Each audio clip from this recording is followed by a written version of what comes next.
I've collected a bunch of older hardware over these past few years, but only one has firmly held a place on my shelf. Today, I want to reminisce and pour one out for one of my favorite GPUs, the AMD RX 580.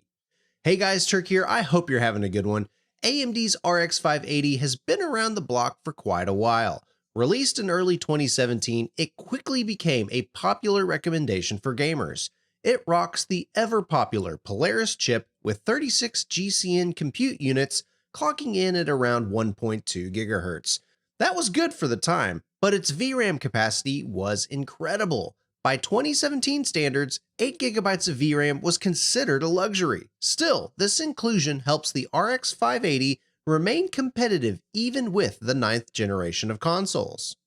AMD didn't intend for the 580 to be a high-end competitor, so its 185-watt TDP and $230 US launch price helped solidify it in the mid-range, even with AMD's launch of its successor, the Vega-based GPUs. Having a potent spec sheet is critical for a card's success, but where the RX 580 really makes a name for itself was value. It constantly battles with the GTX 1060 6GB from NVIDIA. It performs as well, if not better, while saving gamers around 23% going with Team Red. Saving money, equal performance, and more VRAM is an equation AMD continues to use even with its latest RDNA 3 lineup here in 2023. Looking back into the past, the RX 580 was a sweet spot for gamers. In 2017, mid-range gamers were just starting to get into 1440p, and AMD's offering still had the horsepower to get gamers moving. Compared to the console peasants of the time, the RX 580 looked just like a PlayStation 4 Pro, at least on paper. In 2017, AMD was busy releasing its savior known as Ryzen into the market. AMD now had a value CPU and GPU offering that could compete with higher-end Intel and NVIDIA combos. Back in 2020, one of my first videos on my channel even showcased this exact combo as an excellent $600 gaming PC for the time. If you couldn't tell by now, I've really enjoyed having my RX 580 in my stable of GPUs. But just like Lightning McQueen in Pixar's Cars movie, I have a lot of new cards eager to take its spot. So let's see how this aging stallion of graphics value stacks up against modern workloads. For each game today, I'll run at console equivalent settings at 720p, 1080p, and 1440p. As for my platform, I'm using my Ryzen 7 5800X3D, NVMe storage, and the latest Radeon drivers. Let's start with some popular staples of the time: The Witcher 3, Call of Duty, Doom Eternal, and Fortnite.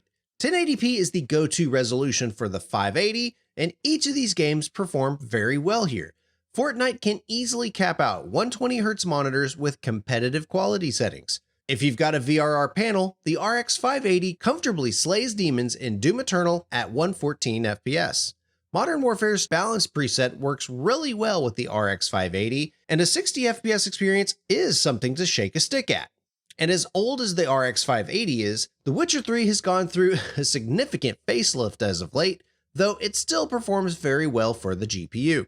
However, those 1440p results don't appear optimistic for the RX 580. With games as recent as Starfield, Forza Motorsport, and The Last of Us's PC port, we start to see the fate of AMD's Elder Champion.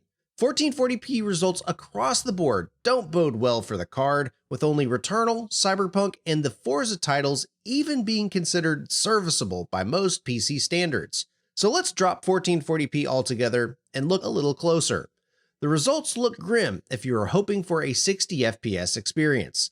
Surprisingly, Cyberpunk performs admirably here, with solid 1% lows above 30 FPS and a glimmer of hope for 60 if we turn on dynamic resolution scaling. Both Forza Horizon 5 and Motorsport maintain solid 1% lows during their benchmark passes. Still, racing simulators are not ideal at 30 FPS, even if DRS is working correctly in the title. Beyond that, we're looking at sub 30 FPS in many of the other games today. Returnal averages about 40 FPS at 1080p, Plague Tale Requiem hits 38, The Last of Us 34, and Starfield struggles at 28. Even dropping the resolution to 720p doesn't get our PC Master Race performance targets. Plague Tale enjoys a vast 55% improvement in frame rate, and that's a solid W. Starfield improves to 34, Last of Us manages better 1% lows, and Returnal is a good contender for adjusting settings a little bit lower. But 720p in 2023 is really only used in PC handhelds like the Steam Deck and ROG Ally, but can we leverage this lower resolution with FSR? As expected, AMD's upscaling technology Fidelity FX Super Resolution bumps our average frame rate and 1% lows by about 14%. Though it's not enough to get most games past the 60 FPS threshold, it does give them a bit of a buffer to solidify their 1% lows above 30 FPS. This is all within expectations, as I saw with my FSR video with the RX 580 back in 2021. So by modern PC standards, the RX 580 doesn't have the oomph needed to play modern games. But let's look at this from a different perspective, that of the 9th generation of consoles. When I look at PC performance, I use the console experience as my baseline, as a PC experience should be better than a console across various different aspects. And since we're talking 1080p resolutions, let's take a look at the Xbox Series S.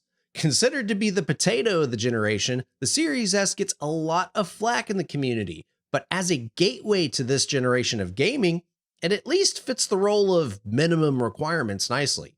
In my research and testing, the RX 6500 XT appears to have similar GPU horsepower comparable to the system. However, it falls short in the VRAM department. So how does the RX 580 stack up against an equivalent minimum GPU for this generation? Fortunately for the RX 580, its 8GB of VRAM is critical to its success here.